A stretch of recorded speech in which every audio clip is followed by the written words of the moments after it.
আসসালামু আলাইকুম। ওয়ালাইকুম সালাম। মামা কেমন আছেন? ভালো আছি।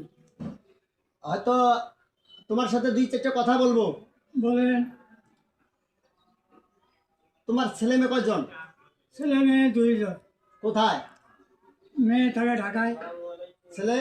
ছেলে কোথায় গেছে, বাড়ি চারি পালাইছে, কোচে বাড়ি নেই। ছেলের কোনো খোঁজ নাই? কোনো খোঁজ নেই। কোথায় গেছে এটা জানেন না? না। এখন বাসায় কে কে আছেন? বাসায় আমি একাই আছি। মামি সে মারা গেছে মারা গেছে কতদিন আগে? এই বছর আসতে গেছে। মানে কিভাবে জীবনযাপন করতেছেন?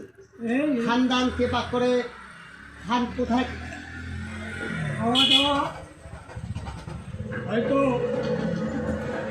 কেউ যদি যাকে খাওয়া তাহলে খাই, না হলে 2 দিন 3 দিন করে অনাহারি অনাহারে থাকেন? খুব কষ্ট চলছে।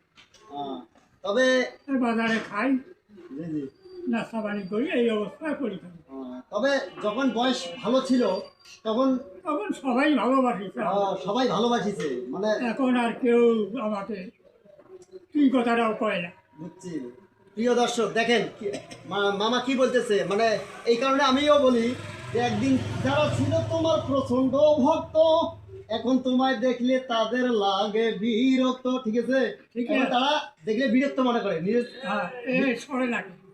হ্যাঁ বুঝছেন। এখন সঙ্গের সাথী হসেন নাটি নাটি। সেরা খেতা সেরা পাখি, হ্যাঁ। তার মধ্যে হচ্ছে সার্পকার ঘাটি। হ্যাঁ, বয়সের ঘরে পড়বি শুয়ে ঠং ঠং করে কাঁদবি নুয়ে, অভিমানে বুক ফাটিয়ে উঠছে ব্যথার ঢেউ। হ্যাঁ, বুড়ে বয়সে এই অবস্থাই হয়, এই অবস্থা হবে। সবাইকে একদিন না একদিন এই স্থানে পঞ্চায়েত। পৌঁছিতেই হবে।